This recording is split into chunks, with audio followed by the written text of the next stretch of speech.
Hello, welcome to Shut Up Football. I am Jeff Stoltzus. That's Kevin, and this is our first live stream, so it's gonna be interesting. Let's see how it goes. Today we are going to talk about the NFL Draft. Obviously, it just happened, but more specifically, we are going to talk about how it affects your fantasy football team or your Dynasty team in particular. So it's not going to be like a normal episode of Shut Up Football. We're just going to roll through on the website, check things out, and I am going to yakka schmacka. So let's get to it.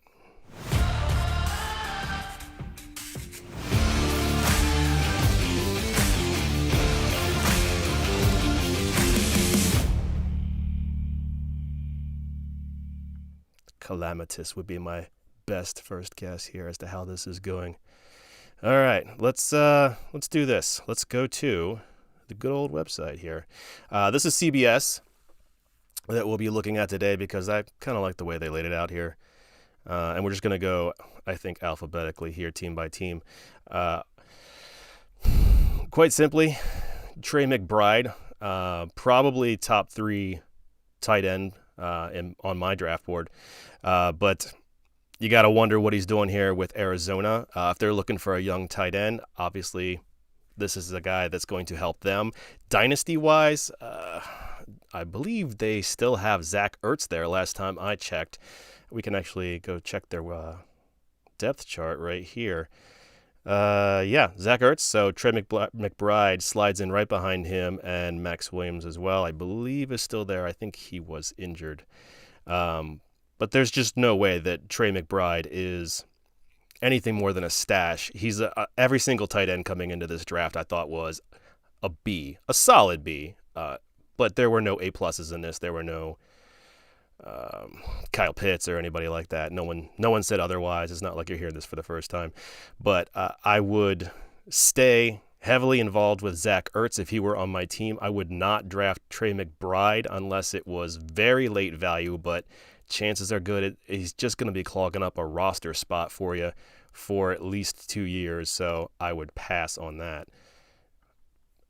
What else do we have for the Arizona Cardinals here? Not a lot as it pertains to fantasy football. Keontae Ingram is a very interesting one to keep an eye on, though.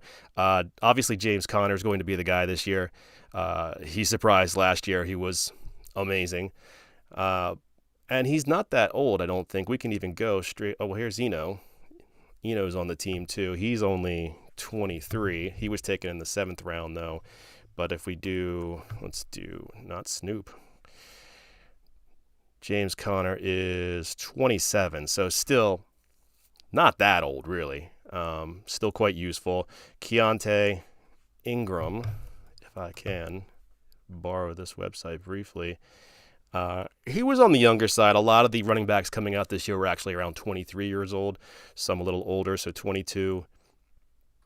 A little younger. It's not like he's 21 or anything crazy, but Connor obviously is someone you want to keep, you want to use, but if it were me, late in the draft, Keontae Ingram would be one that I would probably take as a late round dart throw.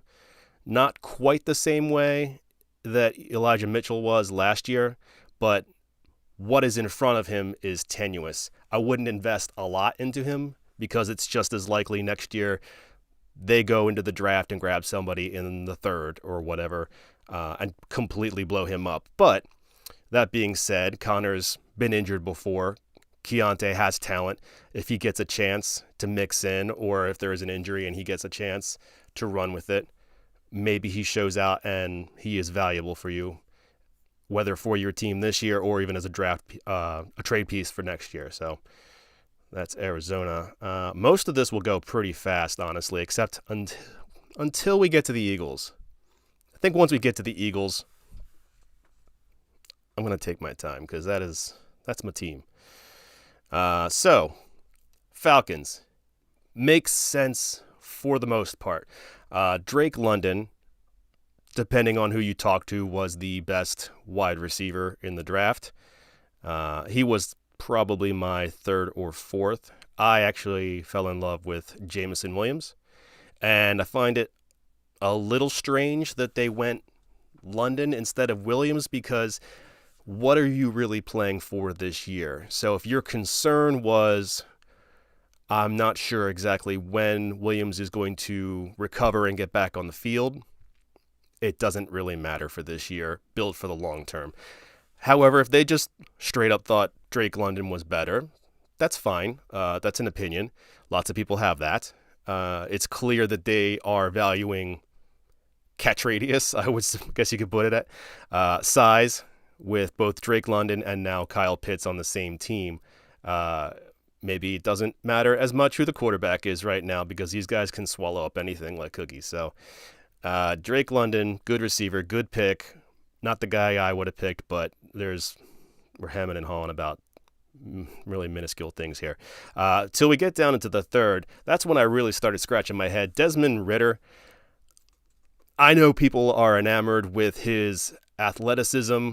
Personally, when I looked at his tape, I was never in on Desmond Ritter. I just don't see it. I would have taken, a handful of guys over him, quite honestly. I think in the third round, here they wrote, finally, another QB. Yeah, A- if you like that, CBS. For me, what's the point, really? You're telling me that Desmond Ritter comes in the third round. Sure, good value. Maybe. I don't know. You're not going to be a great team this year. I'm sorry, Atlanta. Next year, you find yourself in the top 10 of a much better draft class. Many more quarterbacks right in front of you to pull from.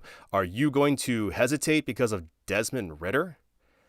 I don't think so. I don't think this is like a Jalen Hurts situation or even Davis Mills, someone who maybe was not expected to really be a starter right out the gate and then performed well enough to get another look. I saw some people comparing Ritter to Marcus Mariota, who is the quarterback there now. Do you want another Marcus Mariota? Maybe Marcus Mariota went second overall, so maybe you're not saying Ritter is that level of talent, but Mariota was a third-round pick. But really, do you want either one leading your team this year? You have no choice now. You've done this. But for me, I wouldn't take him in Dynasty. I wouldn't stash him. I wouldn't do anything with Desmond Ritter. Let me be the one dissenting voice, if only, that you hear on Desmond Ritter and say, just stay away. It's not worth it. It's a wasted pick in your Dynasty drafts, in my opinion. There are other guys with athleticism too, but I don't trust that they're not going to be immediately replaced the following year. So then it does get a little more interesting when we get down to the bottom. Tyler Algiere is somebody that I actually did like. I was disappointed in how he tested, though. Not as fast as one would have hoped, which reflects in his draft capital here in the 5th. I think the only one in front of him, and we should actually check on it, is Damian Williams. Let's find... I like how... Our lads, I'm not even sure what that is. I like how they break it out there. They show the rookies in green, so we're at Atlanta. I'm doing this all right here in front of you because this is what I do at home. I assume you do it too. You just go on the websites and look around. Let's see. Where are you at? He's all the way back here. Okay. Right. Cordell Patterson. I forgot about him as well. So, and Mike Davis as well, but no one's concerned about him blocking the rotation, or no one's drafting him for their team. I actually have shares of Cordell Patterson, but what he started off the year as is kind of a hybrid running back, wide receiver, Deebo Samuel-ish kind of thing, is not how he ended the year. It didn't help you at the end of the year. You can't trust that's going to continue in the next year, and he's going to be useful. Damian Williams, I think, is coming off injury, but out of all these guys, just off the cuff after a draft weekend, Damian Williams is the best back. Tyler Algiere,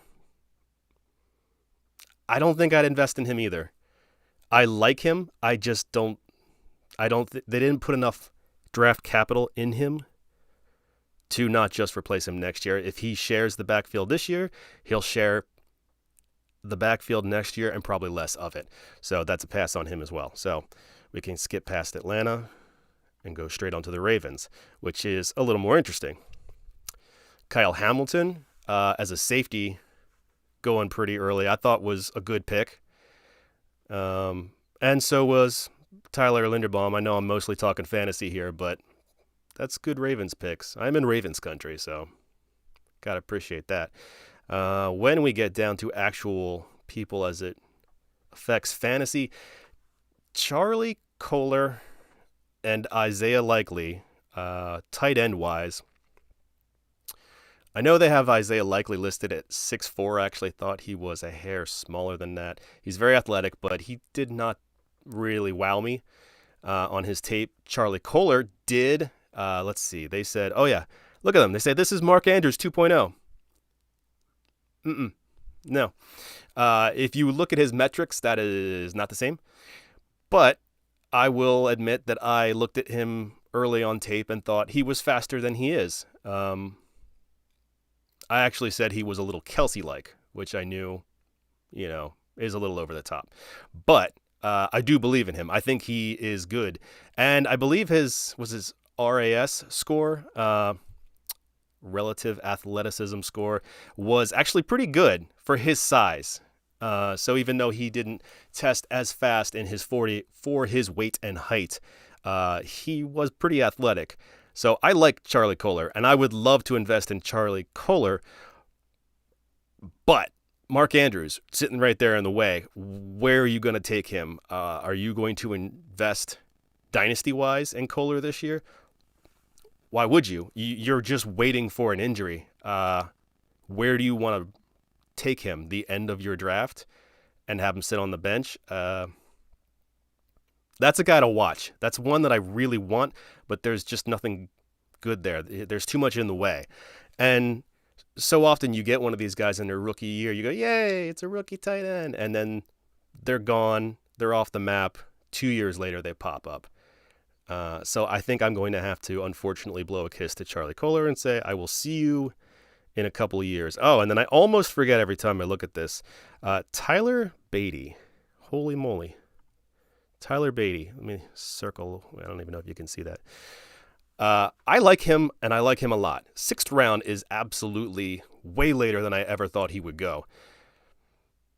Why did he go so late? Actually, that's a darn tootin' good question. I don't believe he tested poorly. I know he's shorter. He's 5'8", but he's about 200 pounds, and he had a 4.4. So Giovanni Bernard, I don't know if I got that exact 5 from him, but I think that it makes sense from the standpoint of what happened last year. And I closed the window. I didn't want to. Told you. What happened last year, obviously, J.K. Dobbins, who you've invested highly in, goes down. Gus Edwards goes down. Justice Hill goes down. You're left with undrafted free agents. It was Tyson Williams, who I thought maybe could do a little something, and then he did just a little something. That's it. And then they immediately brought in all the expired milk there was at running back from across the league. And that didn't really pan out very well either. So they needed someone else. They needed to take a stab late just to have somebody else that was a possible complement in there. By all accounts, J.K. Dobbins is back. I am a manager of J.K. Dobbins as well. Invest confidently in him. Gus Edwards has always been a little more than a handcuff. He's involved. So where does Beatty go? Probably nowhere. And that is unfortunate. He is a very good back, but once again, there's too much in front of him. I would keep an eye on him for sure. He is somebody that, if given an opportunity, maybe in a year or two, could be the complement to J.K. Dobbins. I don't think he's ever going to be the guy. He wasn't drafted to be. He doesn't have quite what the other two do. Gus, you have size.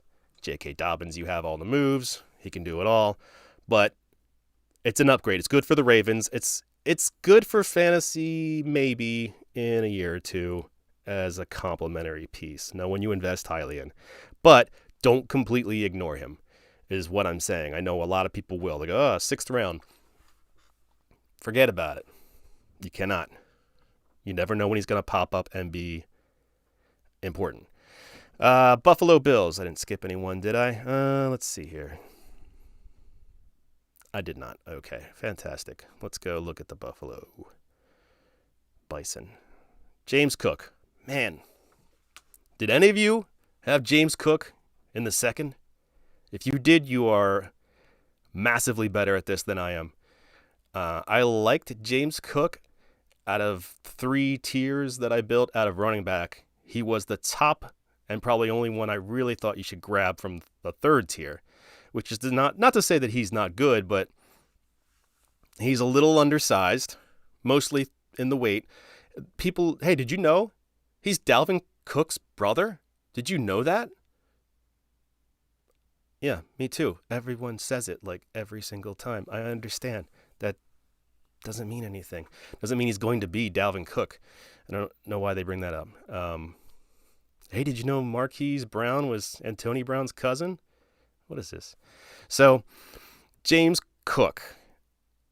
All right, here's the other thing. Here's the other thing I got to get out is people who acted like, what?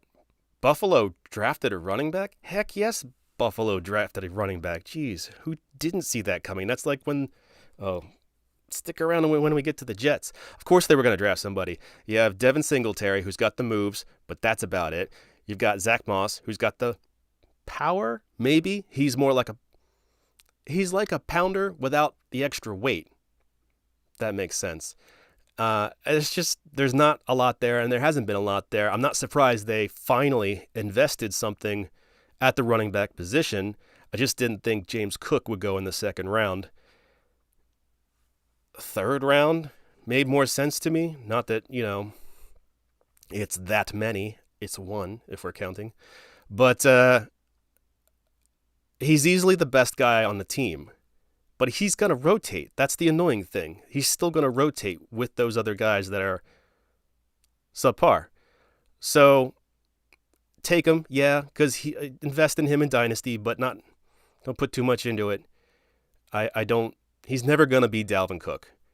And if he gets checkdowns, if he gets, passing work that maybe Devin Singletary or Zach Moss don't, obviously his potential to help you in Dynasty or in fantasy is going to be much greater. But overall, I'm not enthused about him running up the middle. Let's think about it. You get to the goal line, you've got James Cook at $190. You've got Zach Moss, and you've got, let's face it, Josh Allen, who does plenty of running on his own. Who's running it in? I don't have a lot of faith it's James Cook. So what is his value really? Don't be fooled by the high draft capital, I guess is what I'm saying. He's only so valuable. But I'm glad to see the Bills finally put something behind it. 5th round, Khalil Shakir. Khalil, it's not Shaker. Shakir. I'm never going to get this right. Khalil. Anyway, he's a good wide receiver. Again, you have to wonder what's the short-term versus the long-term action for him. 5th round draft pick. Obviously, Diggs is the top there. Then you got Gabriel Davis. I still expect good things out of him. So is Shakir the slot? I know they've got McKenzie. They got a few other people there. It could work out that way. And if that's the case, if Shakir is the slot guy, if he takes over that slot position, yeah, I think I'm in. I think he's a darn good wide receiver, and I think I would probably expect more out of him than, say, Cole Beasley or any other person they put there for that role. After that, there is no one else to really look at here for the Buffalo Bison. Carolina, let's get to that. They actually had a good draft. It won't save their coach. Sorry, Carolina. I like what they did. I like that they didn't reach at the top for a quarterback. Draft a guy that can protect your next guy. Too bad he won't protect your coach. Matt Corral was probably my next favorite in the draft to actually eventually develop into something. However, let's be honest, dynasty-wise, how much do you really want to invest in Matt Corral? Third-round draft pick. Possibly develops, but actually he's more similar, I think, to Davis Mills in that you don't expect – he was drafted in the third too. You don't expect a ton out of him. Could he win the job by the end of the season? Maybe, but chances are good they're not going to win enough games this year to save Coach Rule's job. And if that is the case, if they bring in much like, well, not entirely like Desmond Ritter, but if they bring in a new coach next year and he has a top 10 pick, is he going to want to keep Corral or is he going to draft his guy? From what they say about the next year's draft class, he's going to draft his guy. Say goodbye to Matt Corral he's only going to be a backup at that point. So I'm not going to invest in him either. I like him. But he's not starting this year. I mean, unless he just gets into camp and Sam Darnold trips over some gardening equipment or something and lands on a rake. I don't know. Let's see. Sorry, I'm tired. It's a long draft. I've been yelling at my kids the whole weekend, and now I gotta try and do this for the first time. And it's going so well. Let's see here. Bears. But I do want to get my thoughts out. I didn't think there was enough funny to do a normal Shut Up Football episode to just poke fun at the draft. The only thing I saw that was particularly hilarious was, I guess he was an ex-quarterback. It was before my time, of the Vikings, who got on stage and just went, "This is my time." And he just started spinning yarns, telling stories. They brought out like a stagehand or a stage manager to be like, read the card, dude. And he's like, "Yeah, okay, don't play me off. My time is now." And they're like, "Just read the card, please." That was pretty funny. I mean, I honestly kind of wanted to see where he would go, which was nowhere, though. But back to the Bears. Man. I really wanted the Eagles to get Jaquan Brisker, safety, but apparently they thought no safety was a better idea. And then they wowed me. They flat out friggin' wowed me with Velus Jones Jr., wide receiver in the third. I mean, he's got the ideal size. He's got the ideal speed. He was, I don't know if he's second, third, fourth fastest in the draft. Fastest in the combine. So he is super fast. I like how they put Yak Phenom in the Deebo Samuel mold. That's all I see this year. Everyone is like Deebo Samuel. Everyone. I mean, except me. But yeah, he's got kick return specialty. I would agree with that. Not a route running specialist. Not a great idea to pick a not great route runner at the third round. I felt like there were better guys available. I felt like Velus Jones could have fallen to fourth, fifth. I don't know. You could have gotten him later. He's not a bad wide receiver. But for fantasy, no, I am not in. Because you have to think, one, how good is he? He's okay. Who's his quarterback? Justin Fields, who struggled the year before. I was a believer, but he struggled quite a bit. How is Justin Fields' line so far this year? Is it improved? Not at all. So I have no reason for optimism with the line and Justin Fields. They lost Allen Robinson. Is Velus Jones Allen Robinson? He is not. It's true. The names are spelled completely different. And then there's Darnell Mooney, who I think he is a good route runner and is also very, very fast. So a little strange that he became the number one, but I think he is the number one there. So after that, I'm not even sure who they have anymore. I had to look it up earlier, and look at that. I've already forgotten. So Velus Jones, I'm out. I don't care about him for fantasy. I don't think at all. anything else of value here. Treston Ebner in the 6th. And I'm not poo-pooing on anybody in the 6th round, especially a running back. I just don't know who this dude is. I had to look him up. There wasn't much on him. And I don't think anyone's going, ooh, who's that running back in the 6th? I need him right now for the Bears. They've already got David Montgomery. Trying to remember who was there last year besides Damian Williams, who left. Forget the other running back's name. He was injured. He wasn't there. And then there was my guy, who's still there, which is Khalil Herbert. Love Khalil Herbert. If there's a number 2 on this team, it's Khalil Herbert. And I don't think I had a show then, but I will stake my claim that Herbert is going to be the guy someday. I thought sooner rather than later. I was shocked how low he went, and I was never a big David Montgomery fan, but it was also hard to ignore what I saw last year in David Montgomery. He was doing very well till he got hurt.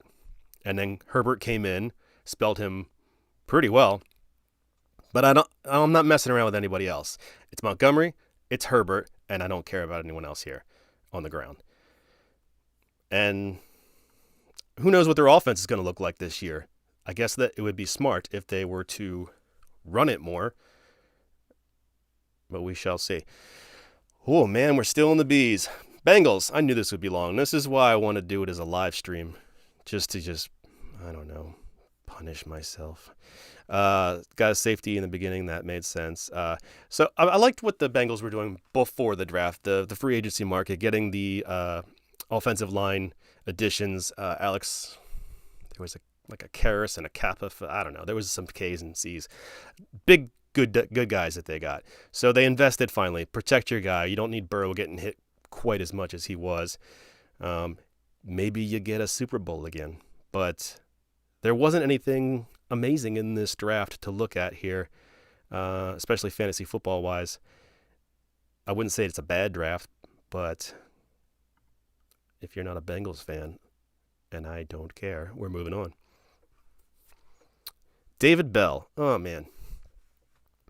I was out on David Bell prior to the combine. What does that say? Pace wide receiver? Pace.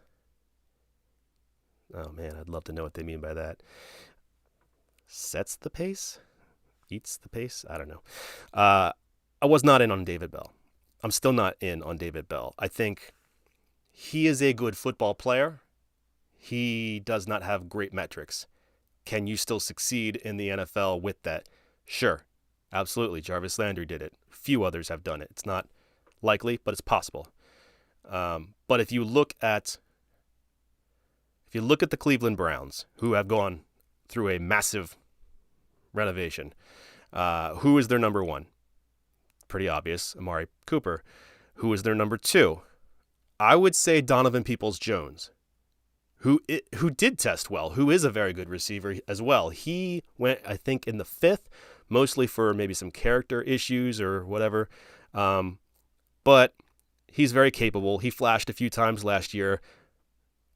It was his 2nd year, but I mean, Baker was running around on a broken chicken wing, so he was lucky to have any tape or anything good. Excuse me. David Bell comes in. What's he going to be? A 3rd or a 4th there in what was once a predominantly run-heavy scheme.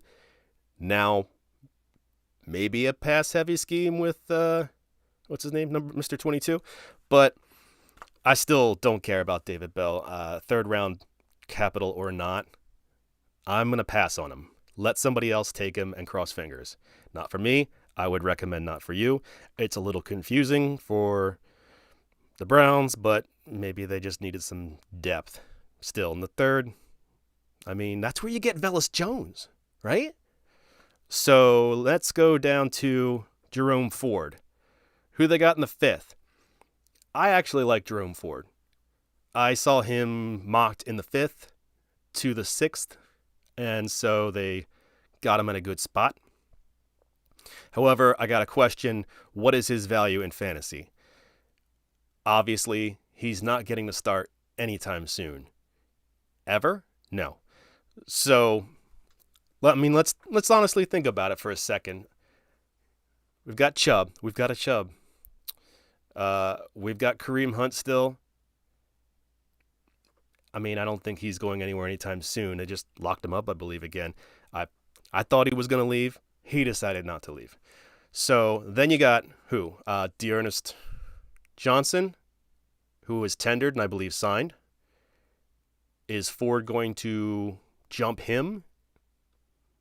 Maybe. But, what are you investing in here with him at all? In any of them? I'm not. You're not. I think we can stop talking about him. I just hate that, though, because he's a good running back. He really is. That's the only reason I even stumbled over him at all. He is a good running back that went to a team that doesn't need him, quite frankly. I don't think anytime. Cowboys. Swallow it, Jeff. All right, so the dreaded Cowboys. I will say this. Probably smart of them to invest in their offensive line in the first. I'm surprised that they give him an A here for the guy they chose. But let's move past that for fantasy value. Jalen Tolbert, who I liked but only so much. I think he was a good pick, a good grab for the Cowboys. And I do think, depending on when you can get him, he is a good person to grab in Dynasty. The best wide receiver... Oh, crap, I forgot his name. Doesn't matter. Y'all know who it is. So they're number one now that Amari left. I thought he was the best receiver that year. He's finally going to get the number one treatment. Fantastic. Then we got Michael Gallup. Better than he's been. I do believe. He's better than he's shown. He's worth it. They need him. And then I'd say Jalen Tolbert. I think he could... punch above his weight, so to speak. He's got good speed. He's physical. He's good at contested catches. His problem is he doesn't have a lot of moves, a lot of technique, I guess is the way to put it. And that's the only reason I dropped him lower than some others. But the Cowboys don't care. And if you watch tape, when he runs by guys and gets deep, and can Dak hit him? Dak can hit him. That's a really good weapon for Dak, and I really think that Dak is going to unlock him as a decent Dynasty pick. So wherever he is, if he lands in front of you, don't pass him. Don't pass him by. I don't know why anyone would. Jake Ferguson, my ideal size for a tight end at 6'5". You're not grabbing him in Dynasty at all. Don't bother. Why? Because he is Dalton Schultz. Not Dalton Schultz now, Dalton Schultz when he came out. I don't think I've heard anyone say that, but I am just going to stand on that very small rock and say Jake Ferguson is Dalton Schultz as a rookie. And come back in 3 years and then grab him, and he'll probably be okay. He's not going to be a top 10 guy, but he'll be a very usable tight end in 3 years. For some team, some fantasy team. Let's go to Denver Broncos. Love the Nick Bonito in the second. Good for you. Greg Dulcich. Hate this. Love the player, even though he's a little shorter than I like at tight end. They moved up to get him, and I get it. He's maybe the second best tight end in this draft, I thought. He's a very good route runner. He has moves at the line. He's not a blocker. They wrote it right there. Good ball skills, not a blocker. No, he's not a blocker. So you have to wonder, okay, this year or next, is Russell Wilson going to unlock him? Is he going to be a good Dynasty prospect? As much as I love him, Albert O is the guy now. He's ascended. He's bigger. He's either faster or just as fast, weight adjusted. I'm going to go with Albert O. And I'm not going to fall for Dulcich unless he's very, very, very cheap. But that's a sad thing because he is a very good tight end. But I mean, it's almost like a luxury pick, which I thought Albert O was when they had Fant. And Dulcich compares more to Fant, but that doesn't mean he's just going to get boosted to the number 1 spot all of a sudden. No, apparently Denver is good at getting good tight ends. Keep them in stock. Montrell Washington in the 5th. I can't find anything on this guy. I don't know who he is. Apparently, they got him for return. And I guess that makes sense. If you think about it, who do the Denver Broncos have right now? Jerry Jeudy, Cortland Sutton, Tim Patrick, KJ Hamler still hanging on there somewhere. They don't need a wide receiver unless it is a return guy, which I guess that's why they got him. Don't pick him up in Dynasty. He's not going to be a guy you ever put in. Detroit Lions. They had a very good draft, and I'm not alone saying that.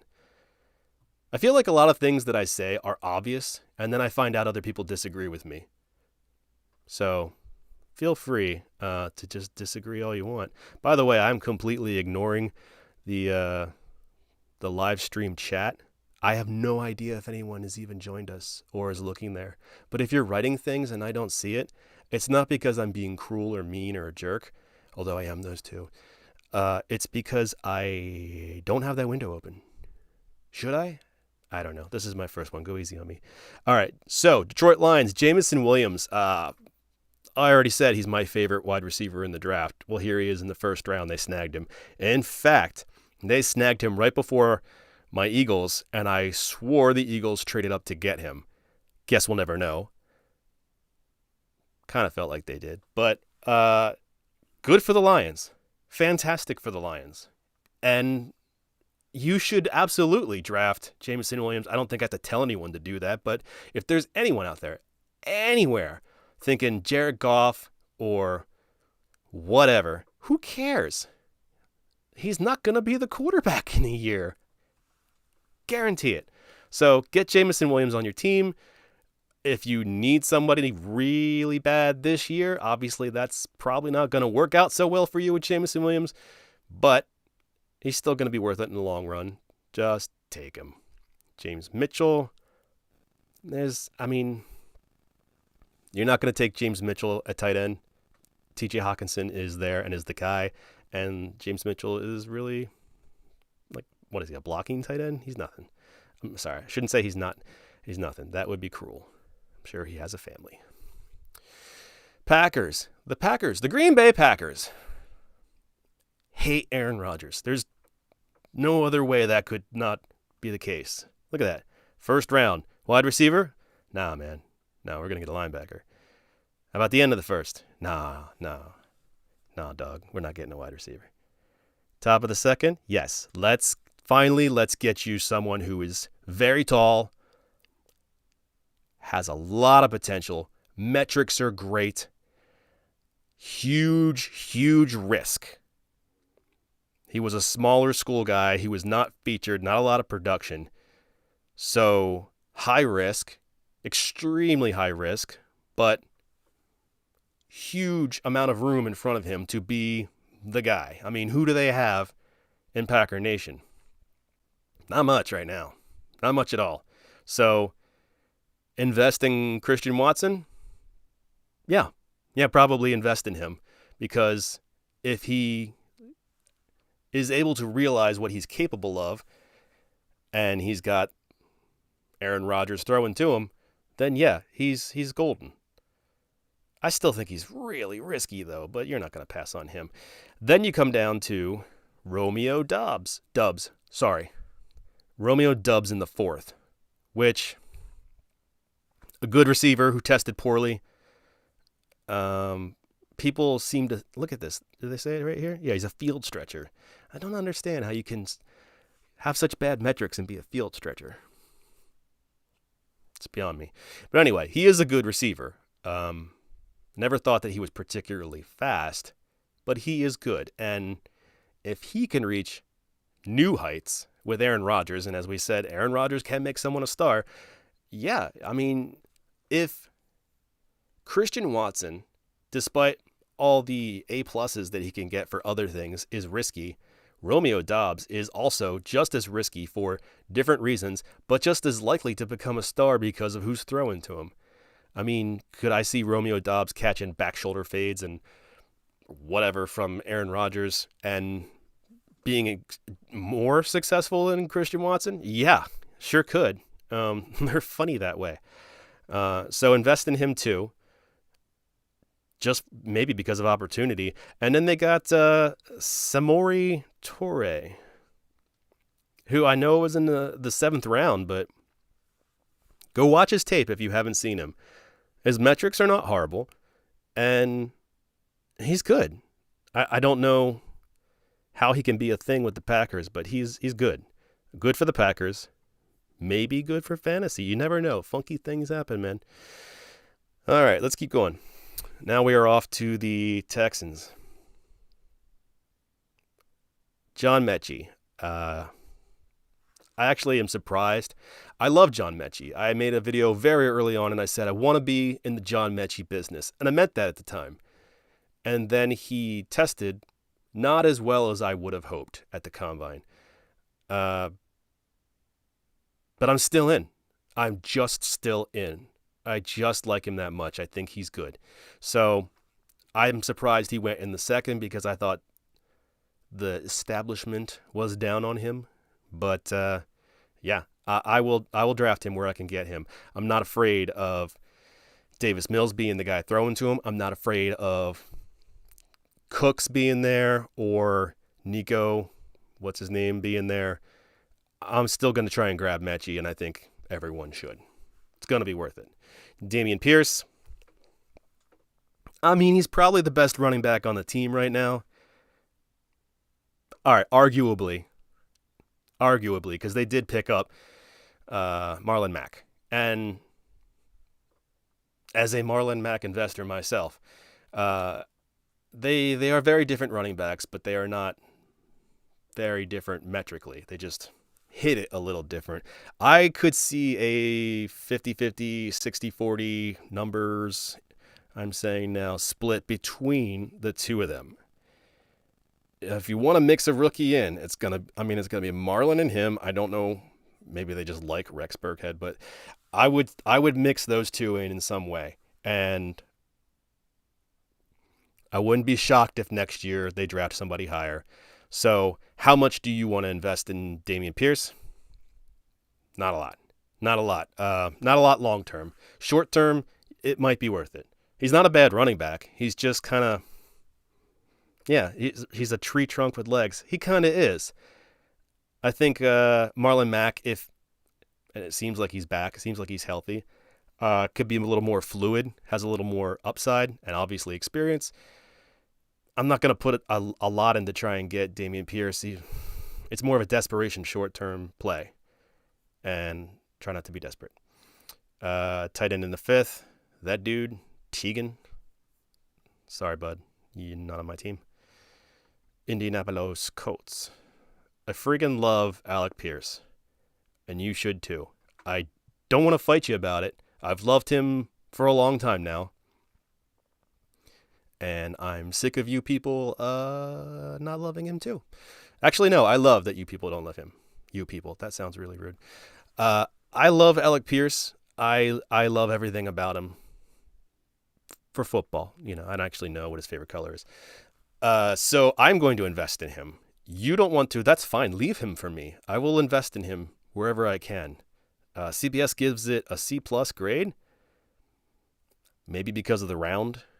But I think that's a great round to grab him. He tested better than and is bigger than certain guys like Metchi.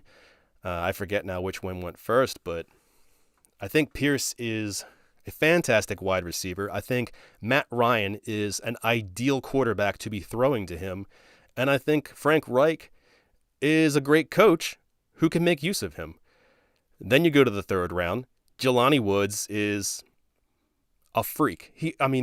Respectfully, athletically amazing, 6'7", 265, and he runs so fast.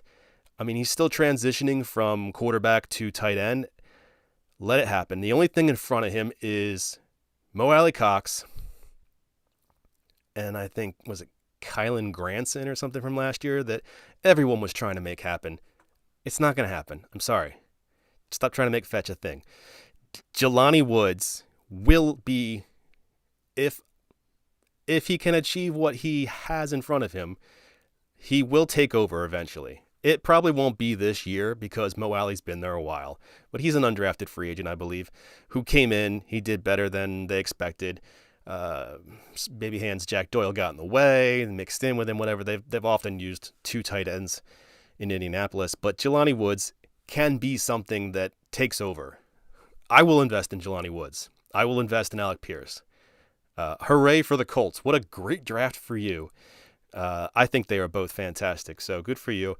And then they picked up another one in the 6th, Andrew Ogletree. I don't know. I'm not worried about him. I mean, I hope he gets home safely. But Jacksonville, who, let's face it, last year was a hot mess. It was a dumpster fire you could see from space. And now Doug Peterson is there, who somewhat mixed feelings on him, but he's the guy to steer them out of the ditch, so to speak. So how did they do? Well, they did a lot of stuff in free agency, but that's not what this video is about. I don't know who Snoop Connor is. That's a new one to me. I tried to look him up earlier today. I didn't get very far. I'm not worried about him being anything anyway, because where are we with the Jags? There's James Robinson, who I love. There's Travis Etienne, who was drafted to be the guy. Doesn't matter that it was a different regime. Everyone loved Etienne. He was a top 3 in that particular draft, or the highest, depending on who you were. For me, he was 3, but I could change perspective on that. We just did Jacksonville. Don't be such a fool. Kansas City Chiefs. Sky Moore. Everybody is creaming their jeans over Sky Moore. Look at this. Absolute stud. Does everything well. That's right. He knows show tunes. He knows all the lyrics. He's amazing. There's nothing he can't do. I once saw him drive a nail through a piece of wood. He didn't even have a hammer. He just looked at it. Sky Moore was a very good wide receiver coming into this draft. I don't know that I ever thought he would be a number 1 off the bat. But isn't he? Isn't he here? Drafted high in the 2nd. Who's there for the Chiefs now? It's Juju Smith-Schuster. Am I afraid of him? Not really. And you want to invest in somebody like Sky Moore, who has just all the potential, and he's linked to Patrick Mahomes. Done deal. There's nothing more to say. Get Sky Moore. And then the only thing else to say about anything here is in the 7th, Isaiah Pacheco, which I'm aware of. I knew who he was before this, but I didn't have him listed high. 7th round doesn't surprise me. He's got speed. He's not a great running back, but he's got speed. So if you're going to take a dart throw in the 7th, I think a lot of people, I think it was Brett Coleman or somebody was saying, like, if he doesn't get drafted, he's going to be a priority UDFA. And I can see why. What's he going to do on the Chiefs? Nada. Trying to think, did they bring anybody else in? I think they did, but he's not going to pass them anyway. He doesn't have that kind of ability. Ooh, the Chargers. The Los Angeles Chargers was a good one. If we can, for just a split second here. I'm curious. I want to get a little ballsy here. How much? Let's see here. I'm curious. Can we do this? Did anything happen? No. Someone's going to have to explain technology to me. Just don't get it. All right. Well, back to the thing then. That's unfortunate.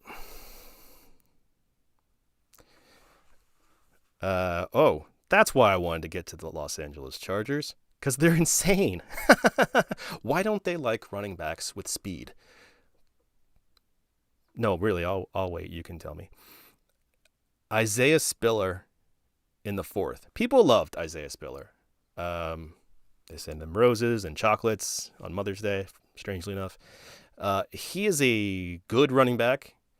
He can be elusive. He's not fast. And I feel like if I had enough viewers to actually watch my videos, they would debate me on this and call me names. Because I see a lot of people really, really like Isaiah Spiller. I see a lot of comments on other people's videos saying he's a first-round talent. End of the first round, maybe. I hope the Chiefs get him, whatever. To me, he never looked fast.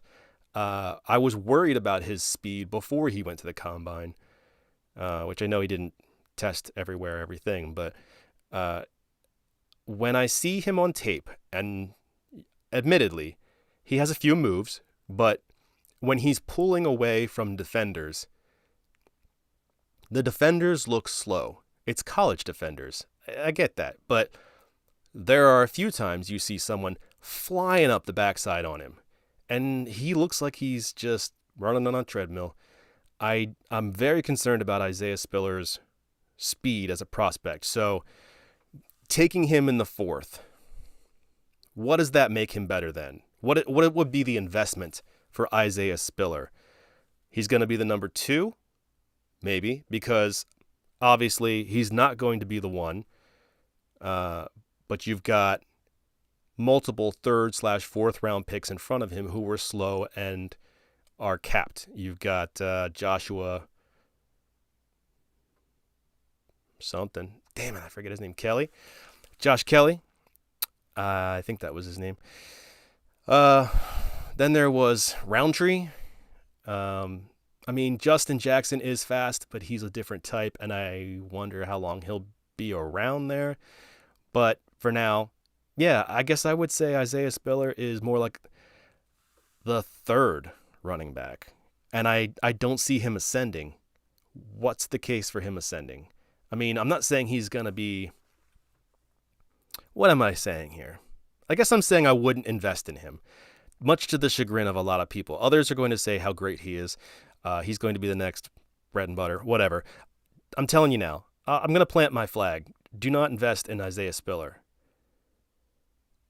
I just don't believe in him. And I just think they're going to get someone faster soon. Next year, maybe. And people will say, you're crazy, but I actually liked Michael Carter. And we'll get to the Jets in a minute. I liked him a lot. And I still said that's a bad situation. He could easily be supplanted. We'll get to that. Isaiah Spiller, much the same. You're going down a very long, dark road alone. You know, I'm not coming with you. And then Xander Horvath at the end, running back, is just, it's like a fullback. So, Rams, hey now. Kyron Williams. Way to have the stones in the 5th to draft him. Good running back. He will never be an RB1. He tested so poorly. I'm surprised he went in the 5th. He was like the slowest 40 time at the entire combine. I like him. I do think he's a good running back, but he's not relevant for fantasy. I'm sorry. And we can move on past the Rams. Vegas Raiders. Now things get interesting. Zamir White in the 4th. Let's just put it out there now. Grab Zamir White. That's it.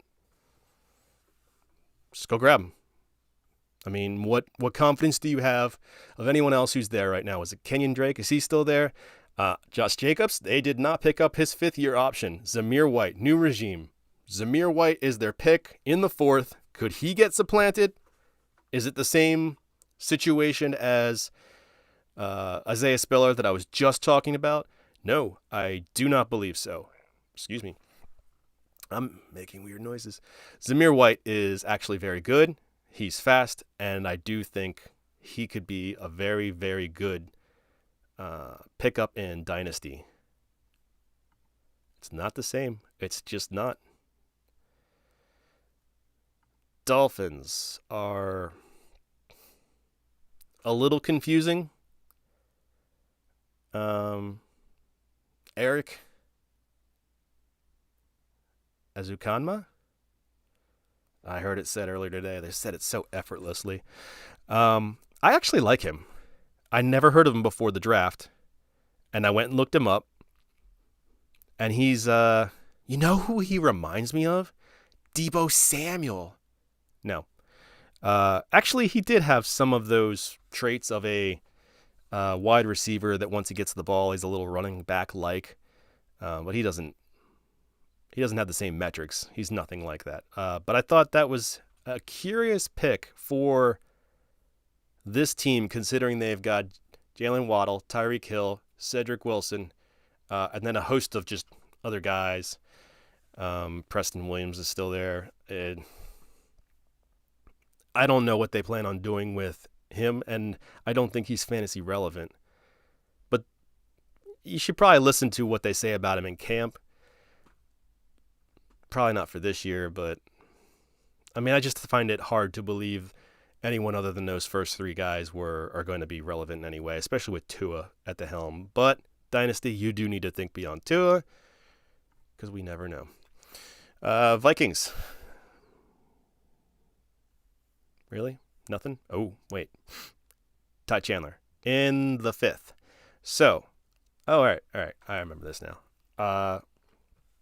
Ty Chandler, yeah, he is an older prospect. Let's go look him up, actually.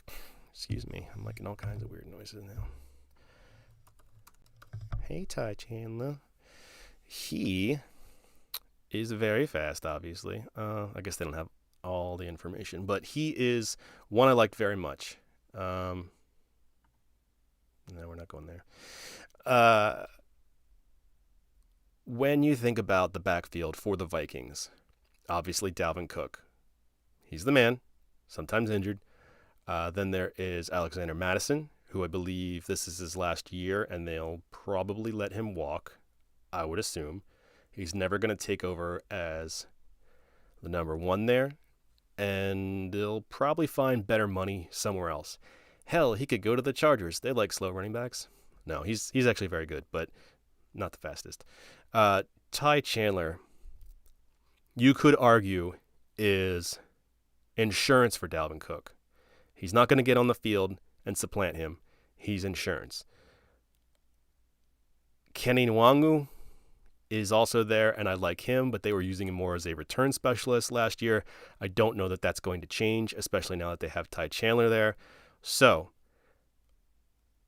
probably don't invest in Ty Chandler, and it hurts me to say that. He is very good, but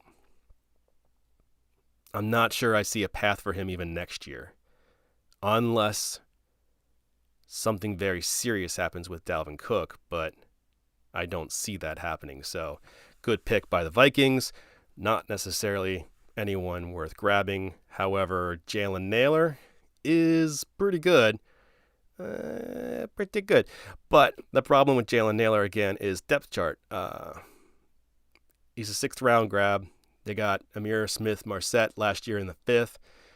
They still got Osborne. KJ Osborne was their number 3 last year. Maybe a bit of a surprise that he took that role to some, but he always had it in him. I liked him. I liked Amir Smith-Marset. But it seems like maybe we'll see how it plays out, but I think they're now going to use Amir Smith-Marset more for special teams, in which case, between him and Kenny, very good special teams, but Jalen Nailor could have some potential. He's a good wide receiver, so where does he slot in? I think I'm going to treat him in my league much like I did last year with Amir Smith-Marset, which is I'm not going to draft him. I'm not going to pick him up during the season.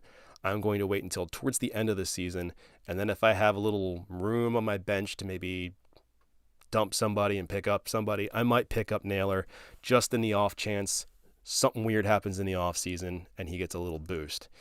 But I can't say that I am banking on it. Oh boy, New England Patriots, pretty much the weirdest draft I thought I saw. Hey, yeah, strange. Weirdest draft. What is Bill doing? Taekwon Thornton, I liked. I didn't just think that he was a fastest combine speed and nothing else. We've talked about this before. Others have as well. He was kind of misused in college. He doesn't have the meat on the bone, so to speak, to fight through press coverage and fight for the ball. He's not bad at contested catches, but it's going to be a different ball game at the next level. So, why did they get Taekwon Thornton? I don't know why they got him in the second, quite honestly, but what he has, obviously, as a speedier receiver, if Mac Jones can hit him that deep, they lack in that room. If you look at the depth chart, Kendrick Bourne, good receiver, not that fast. Quick, but not that fast. Same for Jacoby Myers. Nelson Agholor is probably the guy he could replace, which is third, fourth receiver, part-time. He's not the number one, and their number one is okay speed, but I truly believe that, Taekwon Thornton is the number 4 here, probably replacing Agholor at some point, and I don't know why, unfortunately, I would invest in him. Because the question is, who's throwing the ball? Mac Jones. Is Mac Jones known for his cannon arm throwing deep down the field? No. He's a winner. He's a good quality quarterback, but I still think it's going to be a run team, and I don't think I want Taekwon Thornton. Speaking of running, Pierre Strong. Man O'Day. Another guy that I like very much. Went to the wrong team. So here's my thoughts on the situation, because I think it's going to change within the next year. Damian Harris. Good. Number 1 running back on the team.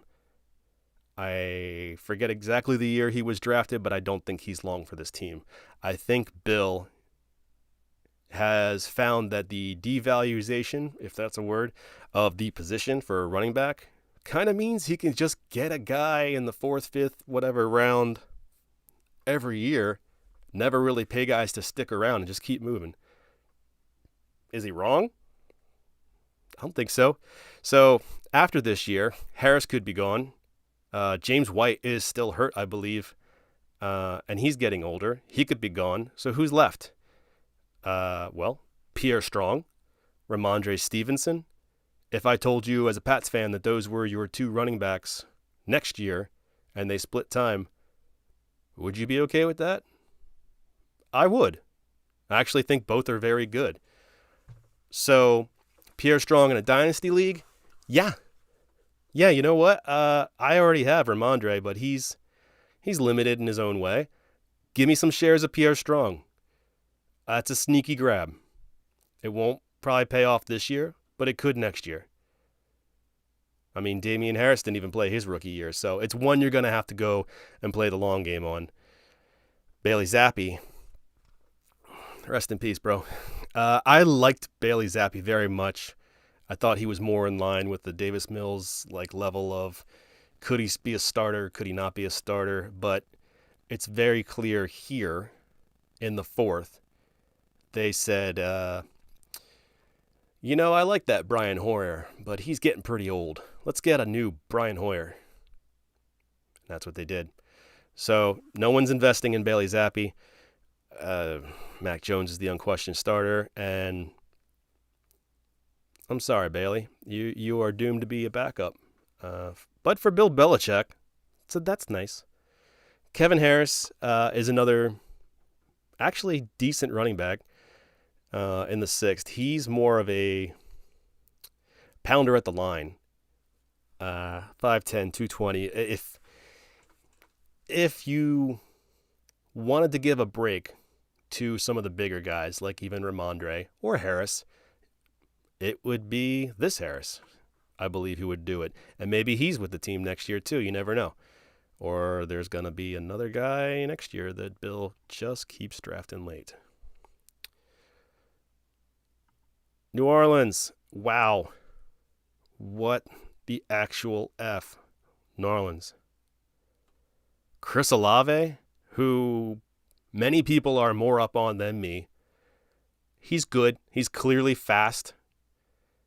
He's been called a very good route runner, but move up to get him at 11 overall? That's a stiff price. That being said, is he not the number one on the team now? I mean, I think he is. I mean, you got Michael Thomas, who is coming back, but the way I looked at his injury last year from what I saw, I never expected him to come back last year, and he didn't, I don't think. I don't know that he'll ever be right again. He was never the fastest guy. He was more than fast. Not more than fast, but like he was more than speed as a wide receiver. If you get him back in any capacity, that's a good thing for the Saints. But yeah, I think Chris Olave is far and away the best receiver on the team now. So not a great draft plan for the Saints. But when it comes to Dynasty, I guess you're just going to have to get Olave. You're just going to have to go balls deep on that and say, he's the number one there. And, I mean, they'll have to grab another guy next year, too. I guess that's the only real fear, is if they brought in whoever is a great X-receiver next year, does this make him less valuable? Probably not, though. Excuse me, how long has this stuff been going on? Saints, so Giants. I will finish eventually. I swear to God, it's going to happen. In fact, I should pick it up because I haven't gotten to the Eagles yet, and my battery is destined to fail. Why didn't I plug in? Because I am the Wan'Dale Robinson of live streams. Wan'Dale Robinson in the second. What the holy hell? Not for me. I know he's a good ball player. I've never said otherwise, but I also never really understand where he's going to fit in the NFL. A small, I mean, look at this, tiny with great speed. That is true, and he's a good receiver, but yak monster, whatever. Is this an indictment of Kadarius Toney is the question, who's, Mr. Crazy Legs. Could be. I have invested in Kadarius Toney, despite the fact I have long since said that he is nonsense. I did it anyway. I know. Don't do as I do. But Wan'Dale Robinson, no, I'm not in him. He could be fantastically productive this year as a rookie, which I don't think he will, and I still don't want him. He's not the type of receiver that I like to invest in. And if anyone boosts his value as a second-round draft pick, that I think it will go better than investing in Tutu Atwell. Learn your lesson. But how much better? Not enough for me. Daniel Bellinger, good size, tight end in the fourth. I mean, he's not going to be the guy this year. He'd have to pass Ricky Seals-Jones and somebody else that was not very inspiring, but I don't think he'll do it as a rookie. I don't see him taking over next year, so I'm not really interested in him. Jets, who probably won the draft for a number of reasons. Garrett Wilson, obviously, awesome. Take him. Breece Hall, if you were surprised by the Jets investing in a running back in the second, I don't know what you were thinking. What I was thinking was they wouldn't trade up to get one, and they would probably get Kenneth Walker. But instead, they did trade up, and they got Breece Hall. So good for them. Good for Breece. Good for Zach Wilson. Good for everybody except Michael Carter and Michael Carter managers. Is Michael Carter dead? No. He's not completely dead, but he's wounded. He's severely wounded. Sorry, guys. It's too late to trade him. You're just going to have to hold on to him and hope he gets something. Breece Hall is amazing, and I think that's going to be quite a slanted or skewed rotation between the two of them in Breece Hall's favor. Yikes. Jeremy Ruckert, I like a lot. I think when I looked at their depth chart earlier, like all of their tight ends were about 6'5", 6'6". So, kind of in line with my thinking. But they just invested in CJ Uzomah off of the Bengals. So he's clearly the guy. But I like Ruckert's chances of taking over in a 2 years, 3 years. If he's the kind of guy you can sneak onto your bench somewhere, yeah, why not? Because Uzomah's been hurt before, and Ruckert was good. I think I would look to sneak him. He's a sneaky little guy. We'll do the little sneaks. Let's see what else we got. We'll come back to the Eagles at the end, unless I run out of battery. And then all Eagles fans will be sad. All one of us. Kenny Pickett was my favorite. Was the best quarterback in the draft. I've been saying that for a long time. I'm not a Malik Willis. I don't want to say I'm not a believer or I'm not a fan. I just didn't think he was a first-round talent. I didn't think he was a second-round talent, but I was shocked that he didn't go then. But Kenny Pickett, despite being my favorite of all the quarterbacks, you still wonder how good he's going to be. Just because you're the best doesn't mean, well, you're the best. What if Kenny Pickett is Kirk Cousins? That's the question I ask. What if he's Kirk Cousins? Are you happy with that?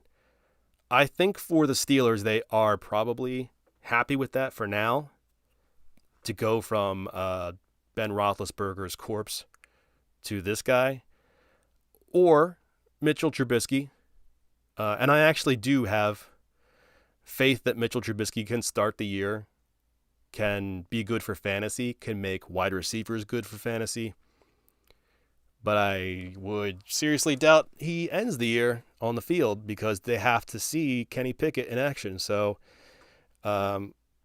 invest in Kenny Pickett in Dynasty, but I'm probably investing in wide receivers before him, so I'm going to let him slide. If he comes back to me, then I'll take him.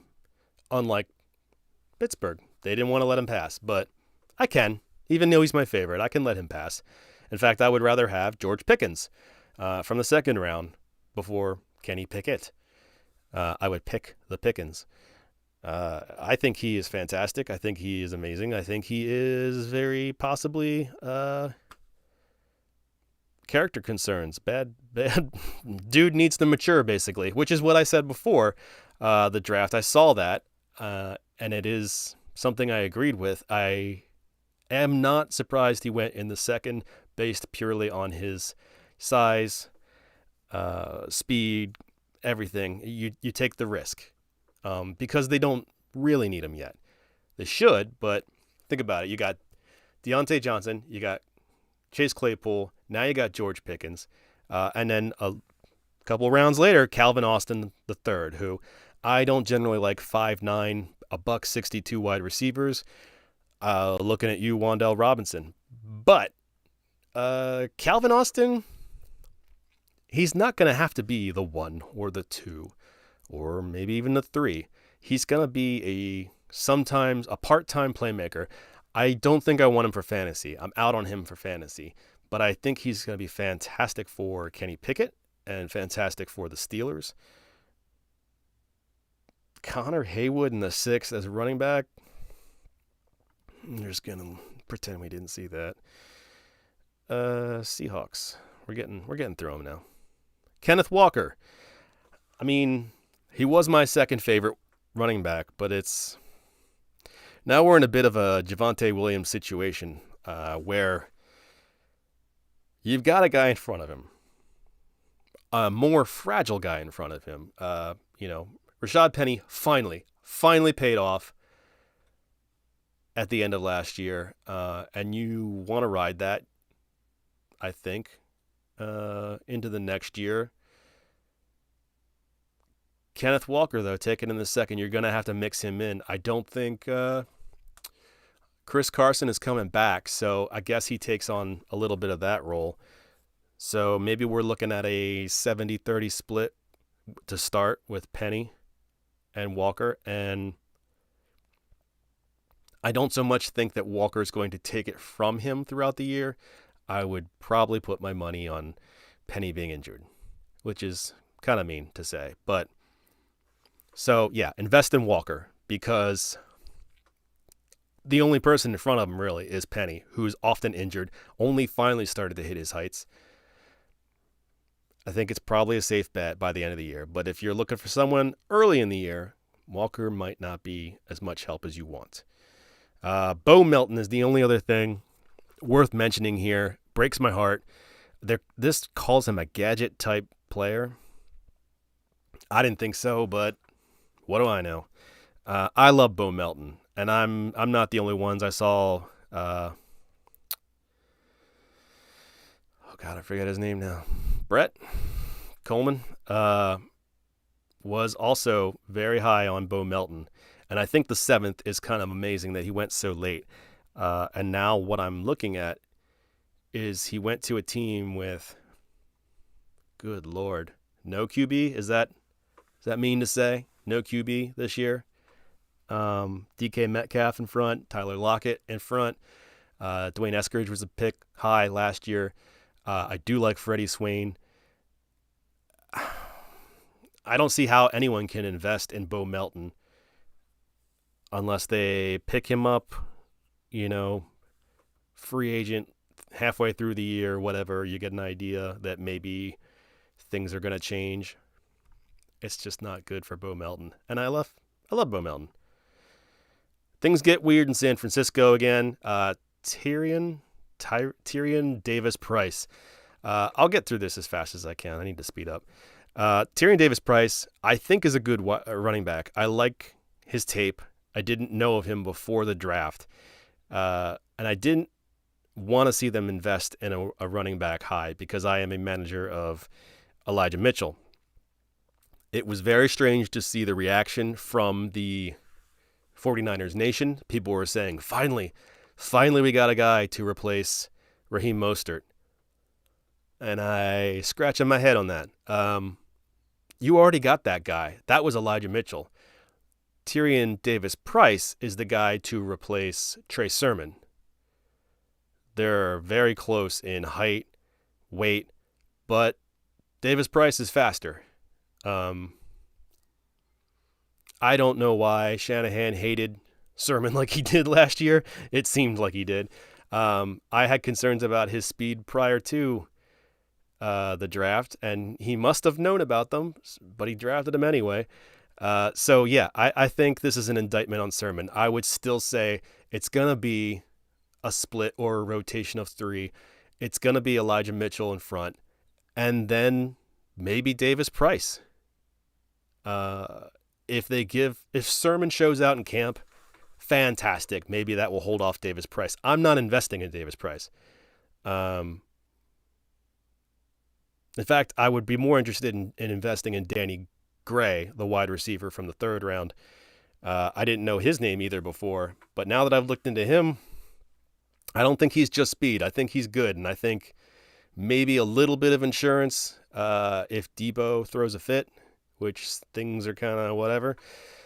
He's not Debo by any means, but he is someone that Kyle Shanahan can scheme for and use, and I think he's good enough that he's worth some late investment. I'm surprised they invested in him in the 3rd, but Niners gonna 9. So, Rashad White. I think everyone else is going to be more into Rashad White than I am. I think right now, if you're saying, just look at his metrics, he's so fast, I want him. He doesn't play that fast, or at least not a lot. I saw him look fast in a few games, but overall I thought he played slower than his metrics. He's not a bad running back, but if you look on the team right now, Leonard Fournette is the guy. Despite all he's been through and his age, Leonard Fournette is who I'd want especially if he was getting passes thrown his way by Tom Brady. So he's already got Tom Brady's confidence, and he's going to be the guy. I don't know that I even invest in Rachaad White because personally I don't like him overall as a talent, not only more than Leonard Fournette, but I don't like him more than other people around me, I'm sure. When it gets to the draft, I am positive somebody is going to draft him before me. He'd have to fall. He'd really have to fall to me. And, I mean, 3rd round is good draft capital, but you could have said the same for Keyshawn Vaughn. So, if you're interested in Rachaad White as a long-term play, as a dynasty play down the road when Fournette, who's older, is gone, yeah, that's high risk, and I'm not in. 4th round, Cade Otton. Good quality wide receiver or tight end, 6'5", good height. I mean, if Gronkowski doesn't come back, but I still believe he will. I think he's going to milk the offseason and come back at the end. Then you got another tight end who's not bad, but it's a little older. Cade Otton's going to sit the bench. He's going to be barely involved. And by the time he is, Tom Brady won't be there. So I like Cade Otton, but I'm not investing in him either. Tennessee Titans. Don't get me started on Treylon Burks. It is what it is. My team benefited from it, so I'm not even going to say anything except that I will continue to pound the table for people saying he's A.J. Brown. He's not A.J. Brown. He's not A.J. Brown. He's Treylon Burks. It's right there in the name. No, but he's Derrick Henry as a wide receiver. Seriously, if you can just get the ball in his hands, rumble, young man, rumble. He's not A.J. Brown. Malik Willis. I mean, he's just one of those guys you're probably going to invest in and just cross fingers. Maybe next year. Which was kind of what people who had Trey Lance had to do. Although Trey Lance is infinitely better than Malik Willis.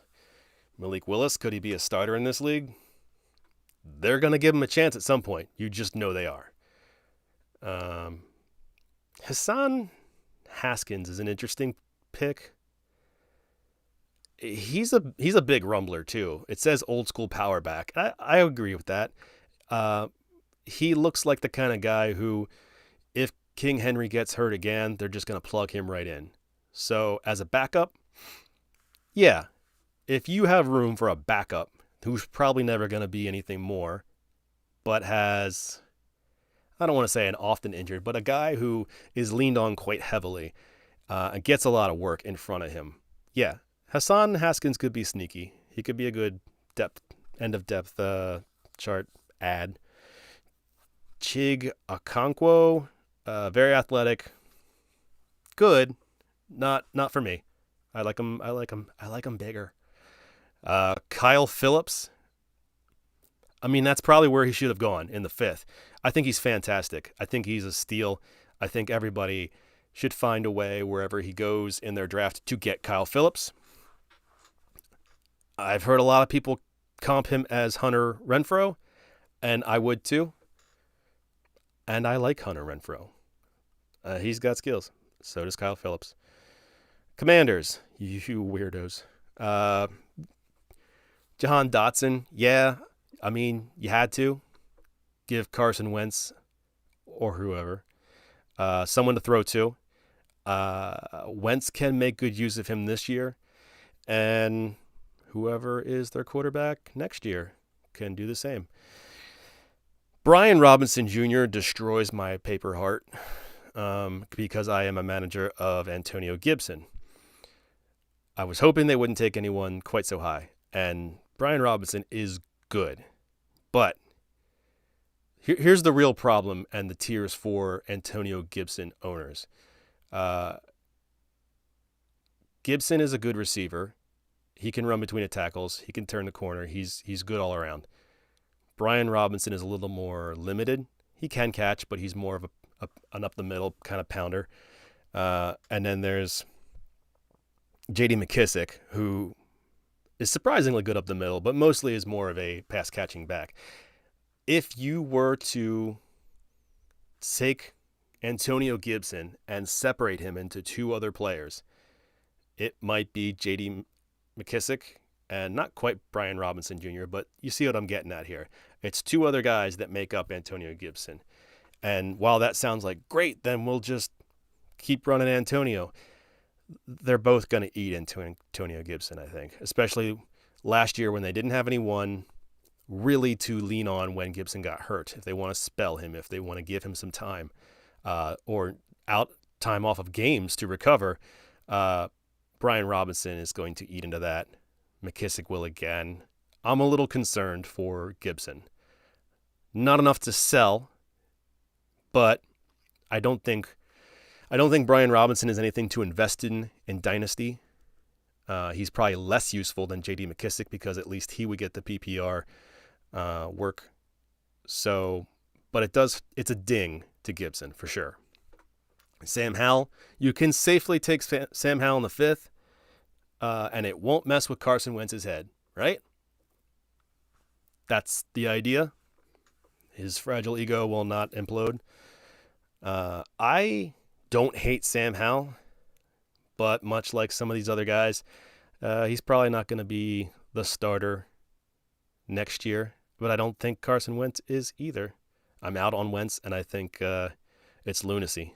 But I like Sam Howell for the team to maybe get on the field by the end of the year. He's not going to be able to run like he used to in college, but I would like to see Sam Howell get some starts. Could he be better than Taylor Heineke? That's a good question. If I like anyone here, it's probably Cole Turner, tight end in the 5th.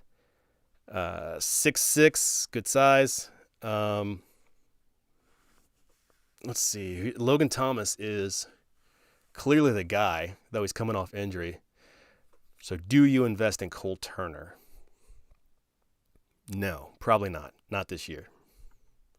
Logan Thomas is just too much better. And I don't think that's going to change overnight.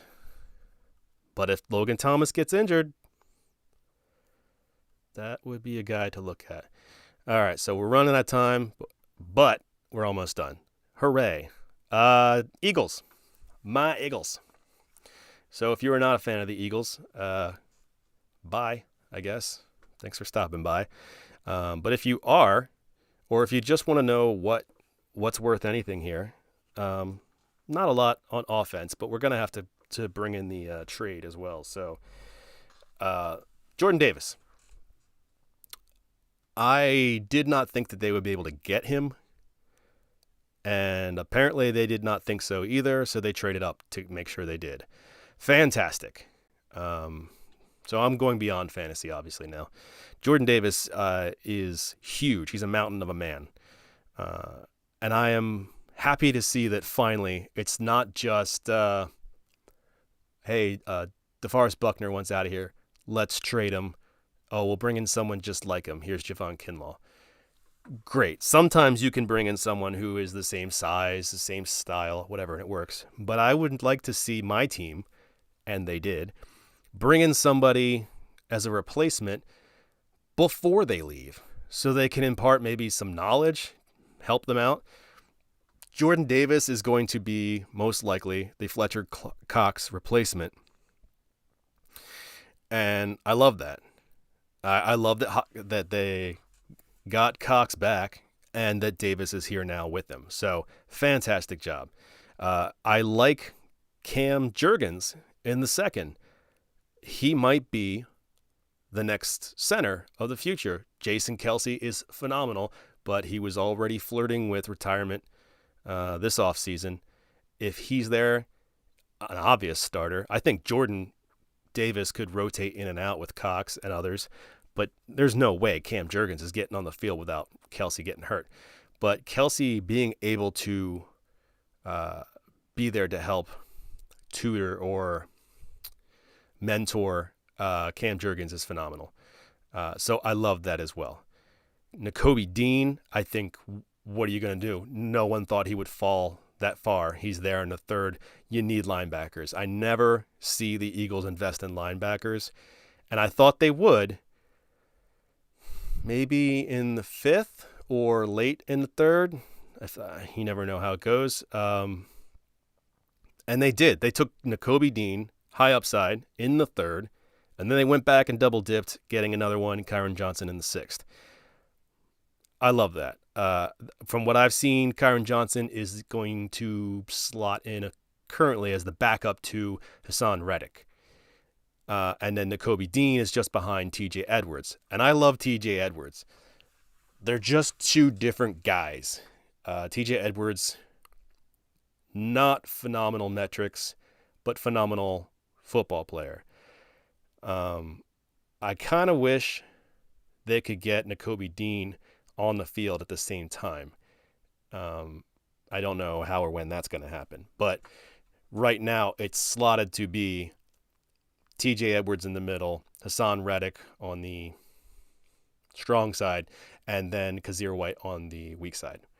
And then Davian Taylor is his backup. And that's a really good linebacking room now. That's better than it's been in years. So, fantastic job. We got D-line, which we need. We got O-line, which we need. We got linebackers, which we need. We got Grant Calcaterra, tight end, in the 6th round, which is exactly what I thought they would do. Not Grant Calcaterra specifically, but a late tight end. Because as I said in an earlier video, specifically about the tight end position, obviously Dallas Goedert is the guy. And for fantasy, all systems go. It's what we've been waiting for. But then who's after that?